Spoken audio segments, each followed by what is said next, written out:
Mateus 13. Naquele mesmo dia, saindo Jesus de casa, assentou-se à beira-mar, e grandes multidões se reuniram perto dele, de modo que entrou num barco e se assentou. E toda a multidão estava em pé na praia. E de muitas coisas lhes falou por parábolas e dizia: Eis que o semeador saiu a semear.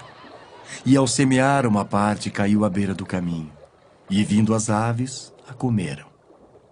Outra parte caiu em solo rochoso, onde a terra era pouca, e logo nasceu, visto não ser profunda a terra. Saindo, porém, o sol a queimou, e porque não tinha raiz, secou-se.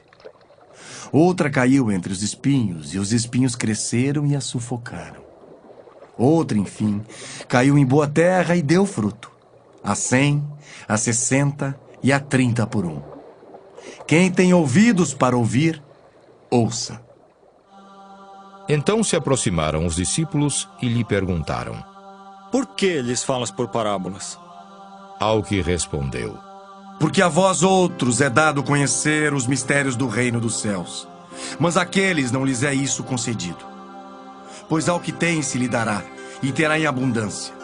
Mas ao que não tem, até o que tem lhe será tirado. Por isso lhes falo por parábolas. Porque vendo não veem, e ouvindo não ouvem nem entendem. De sorte que neles se cumpre a profecia de Isaías. Ouvireis com os ouvidos, e de nenhum modo entendereis. Vereis com os olhos, e de nenhum modo percebereis. Porque o coração deste povo está endurecido. De mau grado ouviram com os ouvidos e fecharam os olhos. Para não suceder que vejam com os olhos, ouçam com os ouvidos, entendam com o coração, se convertam e sejam por mim curados. Bem-aventurados, porém, os vossos olhos porque veem, e os vossos ouvidos porque ouvem. Pois em verdade vos digo, que muitos profetas e justos desejaram ver o que vedes e não viram, e ouviram o que ouvis e não ouviram. Atendei vós, pois, a parábola do semeador. A todos os que ouvem a palavra do reino e não a compreendem, vem o maligno e arrebata o que lhes foi semeado no coração. Este é o que foi semeado à beira do caminho. O que foi semeado em solo rochoso, esse é o que ouve a palavra e a recebe logo com alegria. Mas não tem raiz em si mesmo, sendo antes de pouca duração. E lhe chegando a angústia ou a perseguição por causa da palavra, logo se escandaliza. O que foi semeado entre os espinhos é o que ouve a palavra. Porém, os cuidados do mundo e a fascinação das riquezas sufocam a palavra e fica infrutífera. Mas o que foi semeado em boa terra é o que ouve a palavra e a compreende. Este frutifica e produz a 100, a 60 e a 30 por um.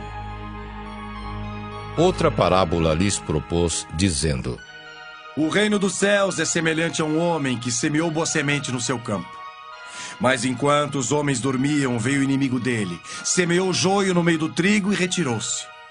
E quando a erva cresceu e produziu fruto, apareceu também o joio. Então, vindo os servos do dono da casa, lhe disseram: Senhor, não semeaste boa semente no teu campo? De onde vem, pois, o joio? Ele, porém, lhes respondeu: Um inimigo fez isso. Mas os servos lhe perguntaram: Queres que vamos e arranquemos o joio? Não, replicou ele, para que ao separar o joio não arranqueis também com ele o trigo. Deixai-os crescer juntos até a colheita, e no tempo da colheita direi aos ceifeiros: Ajuntai primeiro o joio, atai-o em feixes para ser queimado, mas o trigo recolhei-o no meu celeiro. Outra parábola lhes propôs, dizendo: O reino dos céus é semelhante a um grão de mostarda, que um homem tomou e plantou no seu campo, o qual é, na verdade, a menor de todas as sementes, e crescida é maior do que as hortaliças, e se faz árvore, de modo que as aves do céu vêm aninhar-se nos seus ramos. Disse-lhes outra parábola: O reino dos céus é semelhante ao fermento que uma mulher tomou e escondeu em 3 medidas de farinha, até ficar tudo levedado. Todas estas coisas disse Jesus às multidões por parábolas, e sem parábolas nada lhes dizia, para que se cumprisse o que foi dito por intermédio do profeta.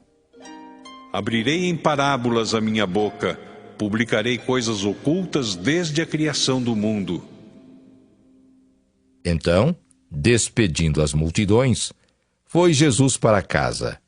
E chegando-se a ele os seus discípulos disseram: Explica-nos a parábola do joio do campo. E ele respondeu: O que semeia a boa semente é o Filho do Homem. O campo é o mundo. A boa semente são os filhos do reino. O joio são os filhos do maligno. O inimigo que o semeou é o diabo.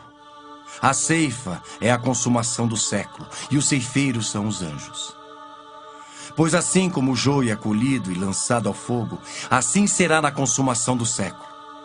Mandará o Filho do Homem os seus anjos, que ajuntarão do seu reino todos os escândalos e os que praticam a iniquidade, e os lançarão na fornalha acesa. Ali haverá choro e ranger de dentes. Então os justos resplandecerão como o sol no reino de seu Pai. Quem tem ouvidos para ouvir, ouça. O reino dos céus é semelhante a um tesouro oculto no campo, o qual certo homem, tendo-o achado, escondeu. E transbordante de alegria, vai e vende tudo o que tem e compra aquele campo. O reino dos céus é também semelhante a um que negocia e procura boas pérolas. E tendo achado uma pérola de grande valor, vende tudo o que possui e a compra. O reino dos céus é ainda semelhante a uma rede que, lançada ao mar, recolhe peixes de toda espécie. E quando já está cheia, os pescadores arrastam-na para a praia e, assentados, escolhem os bons para os cestos e os ruins deitam fora. Assim será na consumação do século. Sairão os anjos e separarão os maus dentre os justos e os lançarão na fornalha acesa. Ali haverá choro e ranger de dentes. Entendestes todas estas coisas? Responderam-lhe: Sim. Então lhes disse: Por isso, todo escriba versado no reino dos céus é semelhante a um pai de família que tira do seu depósito coisas novas e coisas velhas. Tendo Jesus proferido estas parábolas, retirou-se dali, e chegando à sua terra, ensinava-os na sinagoga, de tal sorte que se maravilhavam e diziam: De onde lhe vem esta sabedoria e estes poderes miraculosos?